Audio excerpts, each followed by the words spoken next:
Los síntomas se repiten en miles de personas a lo largo del planeta. Dolores de cabeza, ansiedad, angustia. Una extraña sensación, como si algo o alguien nos observara.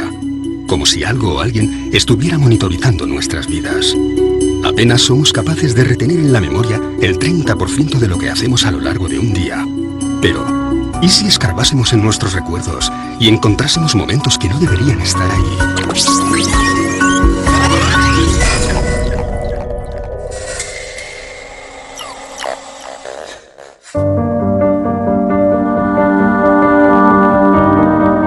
Los relatos sobre personas supuestamente raptadas por seres extraterrestres vienen repitiéndose desde hace décadas.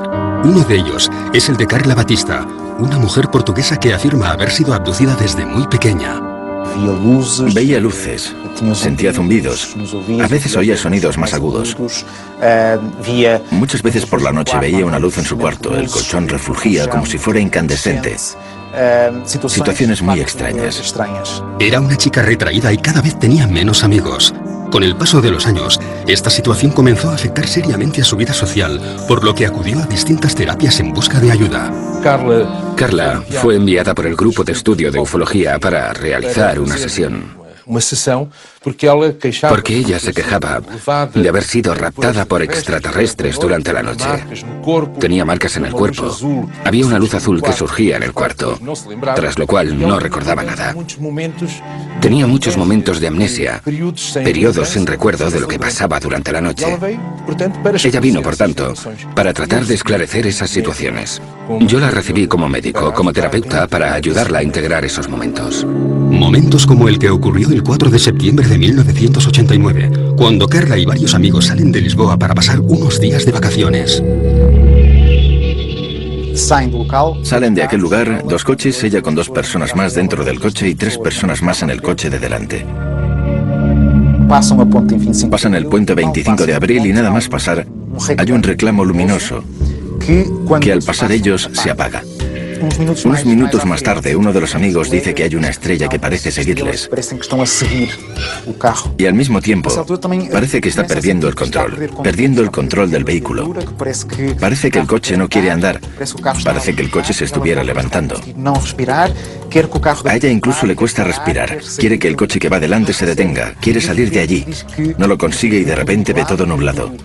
Deja de ver y grita: "¡Paren! ¡Paren! ¡Paren!". Cuando logran detener los vehículos, Carla se encuentra en un serio estado de shock. No recuerda nada. Una cosa curiosa. Habían hecho un viaje de unos pocos minutos y el motor aún estaba frío. Las ruedas estaban frías y el interior del coche estaría más o menos helado. Ella apunta que había unas marcas tipo quemaduras en la parte superior del coche. Aquel coche nunca más volvió a funcionar. A la mañana siguiente detecta unas manchas. Una mancha debajo de la barbilla y otra en la zona del ombligo. Como unas incisiones.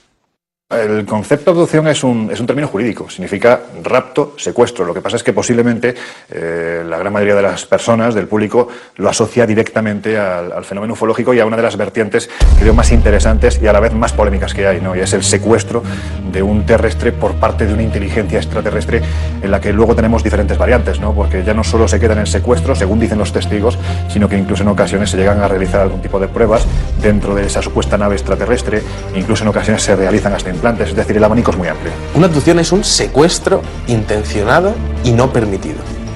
Va contra nuestros principios. Se nos hace cuando estamos inconscientes, sin nuestra autorización. Se practican técnicas invasivas. Es tremendamente traumático. Las personas luego no logran convivir con ello. A pesar de no recordar lo que ocurrió, comienzan a experimentar una traumatología traumática y necesitan ayuda para aclarar lo ocurrido. Las experiencias de abducción son traumáticas. De hecho, no hay ningún caso de abducción que voluntariamente haya dicho: me apunto a ser abducido.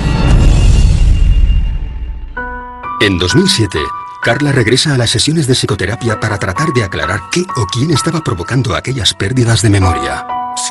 Seguimos el esquema clásico. A través de un estado de relajación, de hipnosis clínica, se le transporta hasta aquellas noches en las que ella se quejaba de algo que pasaba, pero no recordaba. Después descubrió que era transportada durante la noche a través de la ventana por un rayo de luz, hasta una nave en la que era explorada desde un punto de vista médico. Le hacían exámenes y ella sentía como si aquello fuera una invasión. Y naturalmente que era una invasión de su cuerpo. En esa regresión, ella recuerda todos los procesos. Se ve a sí misma en un sitio muy iluminado, con seres a su alrededor, interesados en su cuello, interesados en la tripa. Se siente mal, quiere vomitar y ellos le dan un líquido muy amargo para que beba. ¿Qué es lo que quieren? Diles que no es justo lo que están haciendo sin tu autorización. Porque eres un ser sensible, un ser inteligente con derecho a usar su propia voluntad. Así que había un diálogo con esos seres a través de la paciente. Algunos de esos seres decían que esto era simplemente un plan, una investigación que tenía que realizarse. Algunos seres dijeron, sí, conocemos esa ley y lo tendremos en cuenta. Lo que ocurrió es que a partir de entonces disminuyeron todas estas escenas en que Carla decía ser abducida. Todo parecía ir bien cuando Carla descubre que, de manera aparentemente inexplicable, está embarazada. Ella se asusta debido a estos síntomas. Habla con una amiga, se hace un test de embarazo en una farmacia que da positivo. Ella está muy asustada y no quiere contárselo a nadie. Unos meses más tarde tiene una gran hemorragia y todo pasó. Pero ella dice que durante una de sus abducciones habría visto una gran cámara donde estarían otros bebés probeta, metidos en tubos gigantes, y que uno de ellos sería su hijo. Admitamos que una raza o varias razas de seres alienígenas vienen hasta la Tierra y secuestran, generalmente mujeres jóvenes. ¿Para qué? Básicamente, unos podrían pensar que vienen a ver en qué estado se encuentra su experimento. Ellos crearon la vida en la Tierra y vienen a ver cómo ha ido desarrollándose ese nuevo ser que ellos crearon. Y esos test genéticos que se hacen a las personas serían para recoger muestras de óvulos y de semen, para la creación de una raza híbrida. Del mismo modo en que el Homo sapiens sapiens consiguió superar al Neandertal, aquí tendríamos una raza híbrida que en el futuro vendría a hacerse con el planeta y alzarse sobre el Homo sapiens sapiens. Sin lugar a dudas, el fenómeno abducción acompaña al ser humano desde que tiene conciencia de ser hombre. Y esto es sorprendente porque revela que estamos siendo tutelados por una especie de inteligencia. No sabemos si extraterrestre o extradimensional, pero en cualquier caso ajena a nuestra propia conciencia y que nos ayuda a modelar nuestras creencias desde la noche de los tiempos. De hecho, eso vendría a explicar el porqué de esa pieza que falta en lo que es la evolución del hombre, que es el eslabón perdido, ¿no? Es decir, hay un momento en el que hay un salto cuantitativo, cualitativo tan enorme que hay quien piensa que algo tuvo que ocurrir, y dentro de ese algo tuvo que ocurrir caben muchas posibilidades. Una de ellas es que genéticamente fuéramos manipulados por unas inteligencias que están fuera de este planeta. La segunda hipótesis, igualmente inquietante, es la posibilidad de que necesiten de nosotros y vengan a recoger especímenes de la Tierra para crear una raza híbrida que sea necesario en ambos planetas, en el suyo de origen y en el planeta Tierra. Muchas de las mujeres dicen que tras haberles sido retirados los óvulos meses más tarde, se les presenta a estos bebés como si fueran hijos suyos. Muchas de ellas hablan de unos compartimentos grandes donde estaban depositados estos bebés, a donde se les acompañaba y se les mostraba: este es el tuyo. Y los extraterrestres querían que les enseñaran cómo transmitirles amor, cómo crear este enlace emocional, ya que estos nuevos seres tendrían ausencia de emociones. Ya en la década de los 70, el prestigioso investigador Joseph Allen Hynek creó la terminología que hoy es utilizada por la mayoría de los investigadores del fenómeno ovni. En ella se establecen 4 tipos de contacto. Los encuentros del primer tipo estarían aludiendo a luces lejanas en el firmamento. Los encuentros del segundo tipo es cuando ese objeto se presenta ya como algo coherente, como una nave. Los del tercer tipo son aquellos en los que el ovni ya está aterrizado, incluso muestra una cierta interacción con el terreno. Se pueden ver humanoides a su alrededor, cogiendo muestras o tomando algún tipo de medida en el entorno. Y finalmente están los encuentros del cuarto tipo, que nos entran en la dimensión más psíquica del fenómeno ovni, es el fenómeno abducción. En 1961, Barney y Betty, un matrimonio de New Hampshire, observan una luz en mitad de la noche. Viajaban en coche, de regreso de sus vacaciones en Canadá. Barney coge unos prismáticos de la guantera, mira esa luz, comenta con Betty si se trata de un ovni, si es cualquier otra cosa, siguen la ruta y unas curvas más adelante ese objeto se ha vuelto una luz cegadora que está posada en medio de la carretera con un ser de piel azulada que les está invitando a pasar. Barney queda aterrorizado. De hecho, las punteras de sus pies estaban desgastados porque literalmente fue arrastrado hasta el interior de la nave.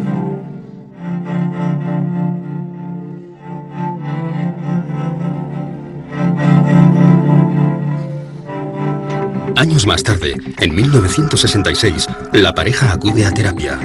Desde aquel extraño suceso, ambos sufrían pesadillas muy similares. Fueron atendidos por el Dr. Benjamin Simon, quien les sometió a distintos procesos de hipnosis. Hacen sesiones de hipnosis, sesiones separadas, cada uno en su sesión, y ambos relatan lo mismo. A pesar de las constantes protestas del matrimonio, dentro de la nave fueron separados. Betty relató cómo le colocaron una potente luz sobre la cara, tras tumbarla sobre lo que parecía ser una camilla de operaciones. Le cortaron un mechón de pelo, examinaron sus ojos, orejas, dientes y manos. Aquellos seres usaron algo parecido a un escarpelo para raspar y hacerse con muestras de su piel. En inglés, aunque con dificultades, aquellos supuestos extraterrestres le dijeron que le estaban realizando pruebas en su sistema nervioso y con una aguja de 10 centímetros y a través de su ombligo una prueba de embarazo. Sin ningún tipo de sedación, se le introduce una especie de aguja a través del conducto umbilical. Ella sigue preguntando y le dicen que es una especie de test de embarazo. Una de las cosas más llamativas del episodio de los Hill es la descripción de una técnica de prospección intrauterina denominada laparoscopia que no sería descubierta hasta 20 años más tarde. Aun aceptando que pudieran haber en la literatura médica escritos, estos no aparecerían hasta una década más tarde. Por lo tanto, es una prueba objetiva de que hay ciertos conocimientos que los abducidos describen que son ignorados. La abducción de Barney y Betty Hill tuvo un impacto importante en la ufología porque fue la primera vez que se reconoció la posibilidad de que estos seres interactuaban con nosotros, que de alguna forma íntima nos estaban vigilando, siguiendo y posiblemente nos estaban manipulando a un nivel biológico o incluso genético. Fue la primera vez que la mayoría de las personas que seguían estos temas se sentían vulnerables posiblemente, porque parecía que los ovnis habían entrado en sus vidas personales. El estudio de las abducciones es tremendamente monótono. Todos los episodios tienen un modus operandi que es prácticamente idéntico. El protagonista suele estar conduciendo generalmente de noche.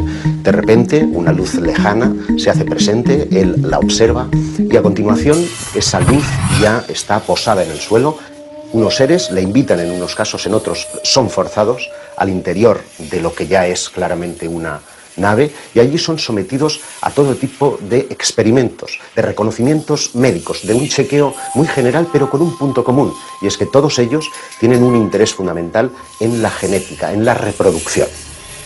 Lo que suelen decirnos los protagonistas de estos incidentes es que después de su experiencia la sensación es la de estar controlados, la de estar sirviendo información vía monitoraje de sus actividades a lo largo del tiempo. Y esto explica el por qué en muchos casos de abducción parece haber una especie de recurrencia en el individuo. Generalmente hay un primer caso que suele ocurrir en la niñez, alrededor de los 8 y 12 años, y posteriormente suelen irse produciendo otras visitas parecidas a lo largo de su vida.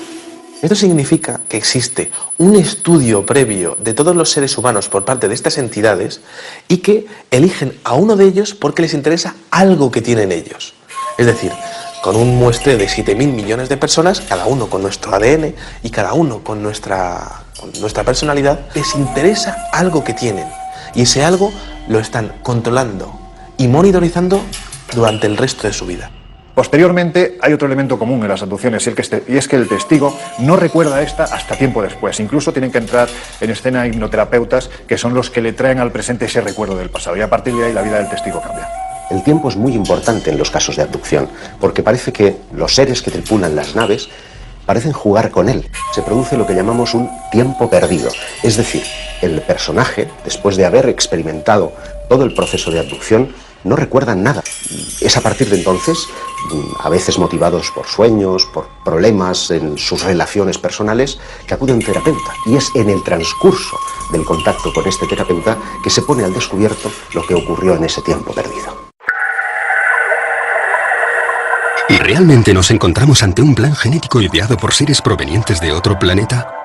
Casi un 2% de la población de algunas ciudades afirma tener síntomas de haber sido abducido, al menos una vez, a lo largo de su vida.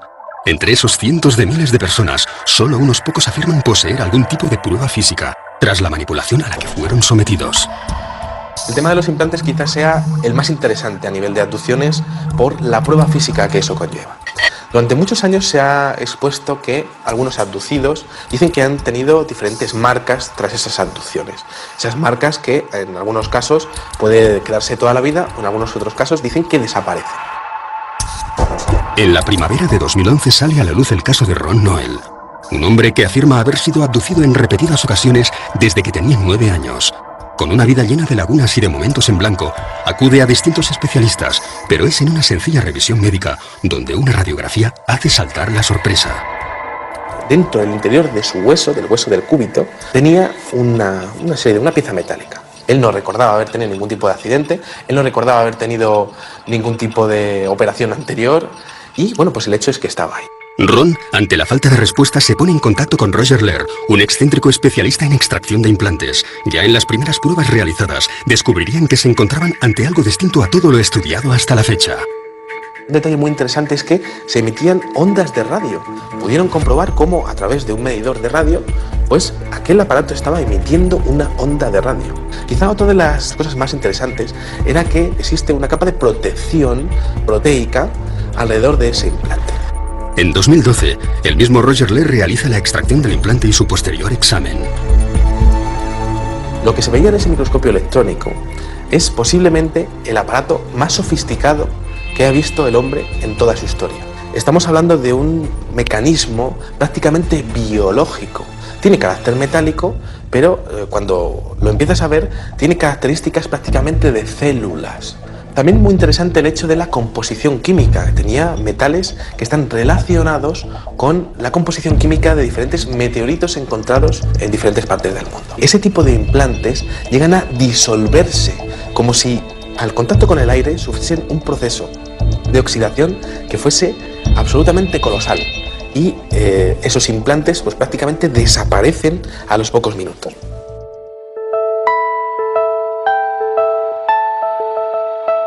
Cuando estamos hablando del fenómeno de las abducciones, estamos hablando prácticamente del fenómeno de la monitorización. ¿Qué significa eso? Pues al igual que nosotros cuando cogemos a una tortuga y le ponemos un chip de localización, este tipo de abducciones es posible que estén relacionados con el control total del individuo, tanto en su localización como en sus funciones vitales a través de estos implantes. También nosotros hacemos eso a los animales salvajes. Les ponemos unos chips, intentamos verificar su hábitat, si están bien, intentamos controlar todo eso. Nosotros hacemos eso a los animales. ¿Por qué no pensar que otros estén haciendo lo mismo con nosotros? Todos ellos son fértiles, todos ellos son jóvenes, todos ellos tienen un coeficiente intelectual por encima de la media. Por lo tanto, parecen estar escogiendo especímenes de la raza humana muy especiales. Y creo que el futuro para los investigadores es poder trazar un perfil psicológico de todas las personas abducidas en el mundo y que se demuestre que hayan sido abducidas, y quizá también un perfil genético de salud para ver si existe algún tipo de conexión entre ellos que sea la clave para saber qué es lo que están buscando estas entidades. Un aspecto bastante negativo dentro de las abducciones. Las mutilaciones. Comenzaron a aparecer casos en los años 70 y 80 de mutilaciones. Mutilaciones concretamente de ganado. Las vacas aparecían con cortes quirúrgicos ausencia de sangre en el cuerpo y ausencia de sangre en el terreno alrededor del animal. Cortes quirúrgicos, extracción de órganos concretos. Eran retirados unos y dejados otros. Se les sacaba a los ojos, partes del maxilar, orejas, todo de forma quirúrgica.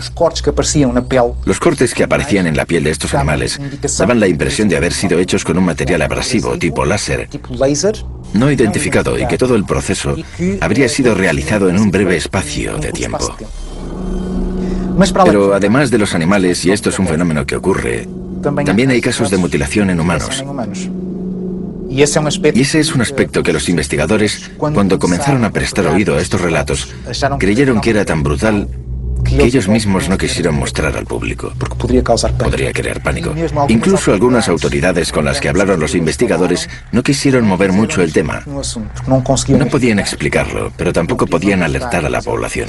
Por tanto, esto nos da la idea de que podría haber por ahí alguna especie con no tan buenas intenciones, digámoslo así.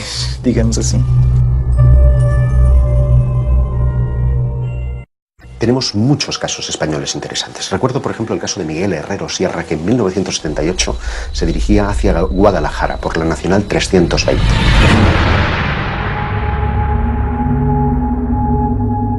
Su vehículo comienza a comportarse de forma extraña.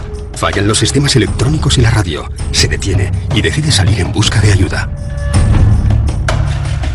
A medio camino se encuentra un individuo que podría pasar por un ser humano normal y corriente, porque el único rasgo distintivo que le hacía especial es que iba con un mono ajustado con un círculo rojo. Él pensó que era un mecánico. El caso es que este hombre le convence para que le siga, le lleva a un claro en el bosque, en donde encuentra una nave posada, dice que tiene forma de sombrero, que está a unos 10 metros por encima del terreno y que deja caer un rayo de luz hacia la superficie del terreno. Miguel se ve inmerso en un haz de luz que lo transporta hasta el interior de lo que parece ser una nave espacial. Dice que la estancia es extraordinariamente grande, que las paredes parecen como desdibujarse, como si se desmaterializaran en un momento determinado, pero en otras vuelven a materializarse, que hay como paneles con datos. El relato vuelve a coincidir con casi todos los casos de abducción, cuando Miguel es sometido a varios ensayos clínicos. Pero al incorporarse, se encuentra algo difícilmente explicable.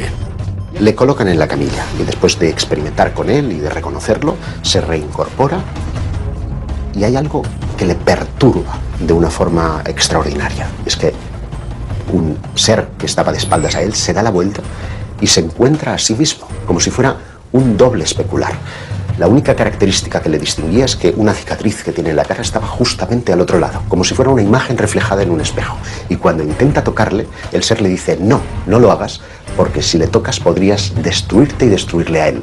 Le cuentan la teoría de la antimateria, es decir, la carga eléctrica era inversa a la suya, de modo que nos encontramos frente a un concepto que no sería teorizado hasta muchos años más tarde.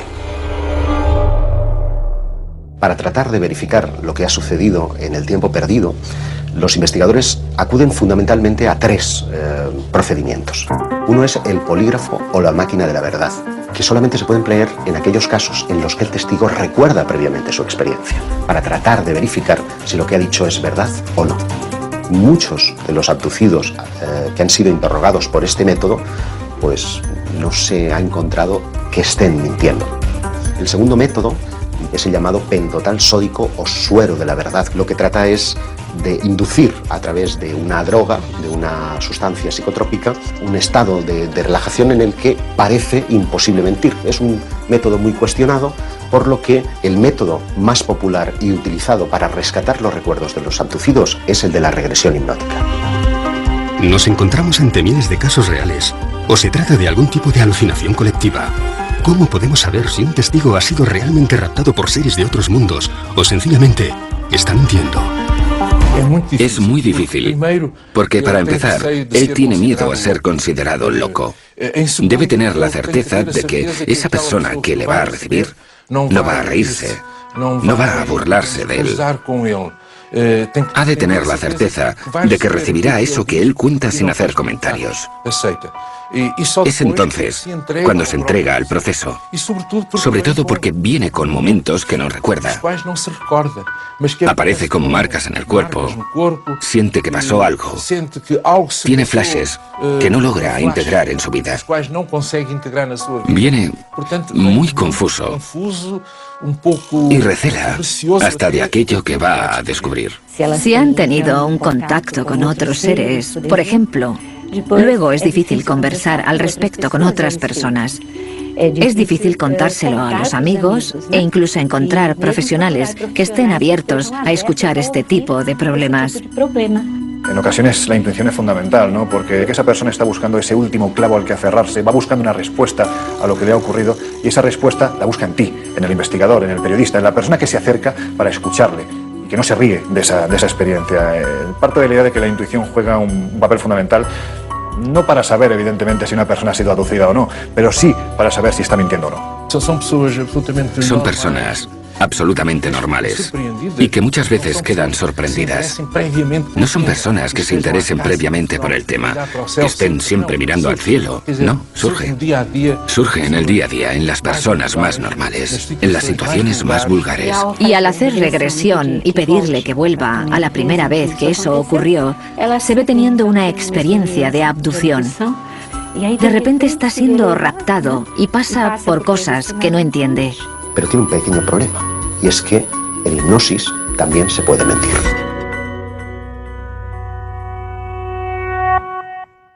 Todos los interrogantes y todas las teorías que surgen del fenómeno abducción tienen un mismo punto de partida, espacios de tiempo en blanco, minutos, días, semanas, meses o años que las víctimas aseguran ser incapaces de recordar.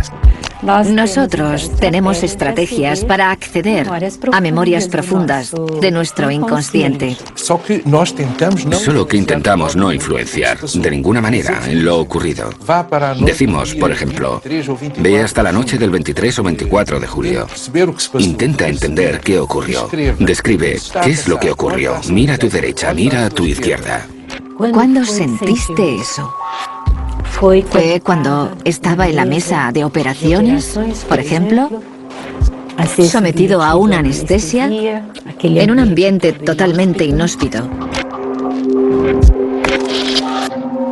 Muchas veces también identificamos experiencias con otros seres, de contacto con otros seres que no forman parte del mundo manifiesto tal y como lo conocemos en nuestra consciencia.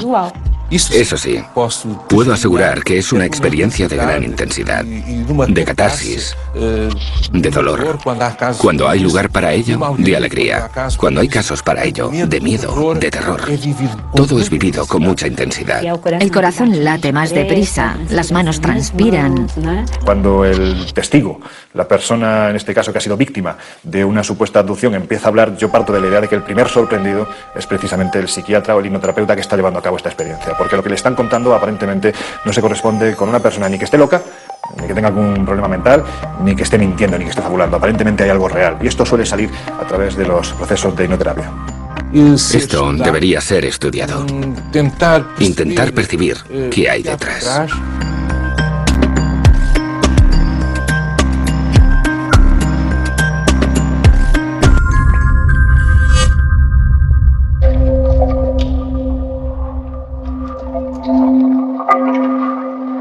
Por extraño que pueda parecer, podríamos encontrarnos ante un fenómeno que ha acompañado a la raza humana desde sus inicios, y no solo ante un mero producto del siglo XX.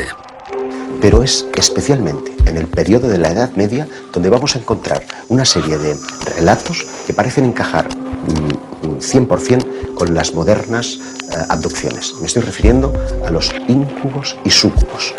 Las actas inquisitoriales están llenas de descripciones de seres que se asemejan a los modernos extraterrestres. Es decir, la similitud es tan extraordinaria que parece que estamos ante el mismo fenómeno. No dicen ovni porque los ovnis no existían. Lo interesante para mí es que nunca hemos dejado de hablar de abducciones, es decir, que llevamos 500 años y posiblemente más tiempo, miles de años, quién sabe, hablando del rapto de humanos por parte de seres extraños. En 1486 se publicó un libro que se llamaba el Malleus Maleficarum, que describe los fenómenos relacionados con la brujería y con la demonología. Sirvió como una especie de guía para cazar brujas y para discutir temas importantes como si los demonios nos raptan, si nos utilizan para engendrar sus propios hijos, cosas así que hoy en día surgen en las abducciones modernas. Si analizas lo que dicen acerca de los demonios, ves muchas similitudes entre los extraterrestres y los demonios. Los cazadores de brujas decían que no solo las brujas fueron raptadas por los demonios, sino cualquier persona. También se especulaba si estas abducciones eran fenómenos mentales, es decir, si el demonio era capaz de raptar a una persona mentalmente o si lo hacía físicamente. Llegaron a 4 conclusiones. Primero, que a veces las abducciones de personas en el siglo XV eran fenómenos físicos y a veces fenómenos puramente mentales.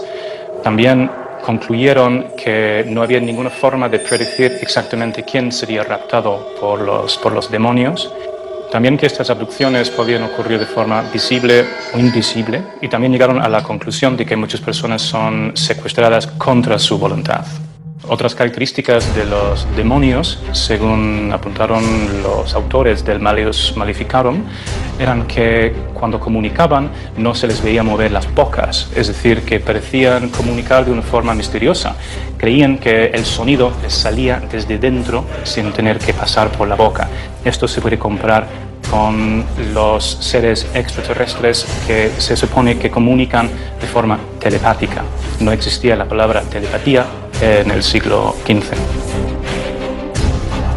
En las abducciones actuales se habla de cómo los extraterrestres pueden crear una especie de visión o panorama para que los testigos se confundan, no saben exactamente lo que está pasando. Los demonios hacían exactamente lo mismo y creaban visiones en la mente de los testigos para convencerles de que realmente no estaban en una reunión de diablos, sino que se encontraban en casa o en un sitio bastante idílico.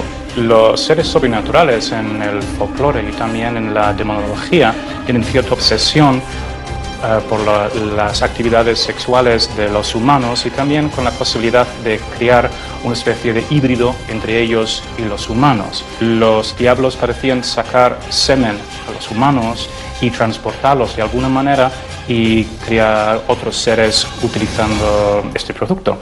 Y a veces incluso embarazos que terminaban de una forma bastante misteriosa y desaparecían de repente. Evidentemente, con el paso de los siglos, la vida es otra, el entorno es otro, la tecnología es otra, y lo que antes identificábamos como dioses o demonios, ahora identificamos con extraterrestres. Ante el reto que suponen los viajes interestelares, algunos investigadores han sugerido si ellos, esos seres que llamamos extraterrestres, no estarían en realidad ya en nuestro mundo, desde la más remota antigüedad, que se hubieran quedado. Dentro de esa teoría prospera una que tiene que ver con el mundo intraterrestre. En 1985, Xavier Claret, fotógrafo profesional, sube al Monte del Montseny en Cataluña para cubrir un reportaje sobre el dolmen de Vallgorguina. Sin saber cómo, se ve rodeado por una densa niebla. Cuando se estaba aproximando al dolmen, siente un olor fétido, como a huevos podridos, y pierde el conocimiento. Según el relato de Xavier, parece como si fuese arrastrado por algo o por un grupo de personas hasta el interior de una cueva. Y es curioso porque cuando lo recobra, a su alrededor hay unos seres de aspecto monstruoso, con la piel viscosa, que están colocando un líquido ámbar en su piel. Y uno de ellos parece estar manipulando el dispositivo de cámara.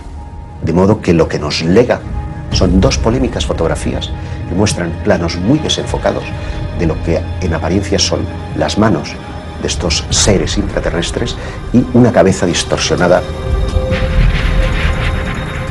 El relato es 100% real. Xavier fue sometido a regresión hipnótica, fue sometido al polígrafo y a la prueba del pentotal. Él describe a los seres de 1,20 m aproximadamente, como con carnes muy flácidas, muy viscosos y de aspecto monstruoso, y además con un olor verdaderamente fétido. El rostro parece tener como una especie como de antenas o algo parecido, con unas orejas como muy caídas, muy viscosas, y lo que son los ojos son prácticamente como dos botones estirados en el rostro. Seres verdaderamente monstruosos.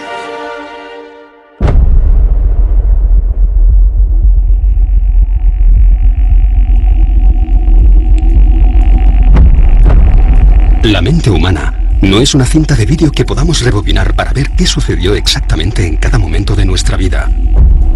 Si lo hiciéramos, nos encontraríamos con demasiados fragmentos distorsionados, alterados o simplemente borrados.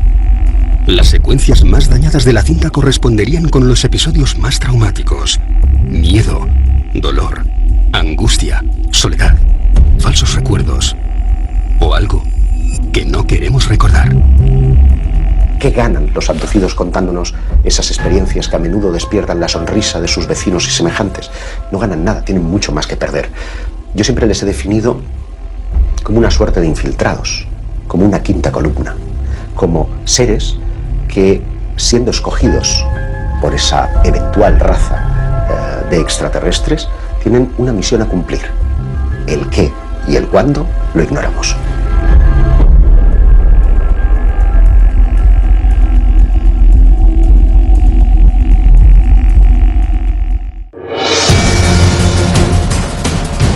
Lo hemos llamado posesión demoníaca, enfermedad, rapto, pero el fenómeno abducción podría habernos acompañado desde hace siglos.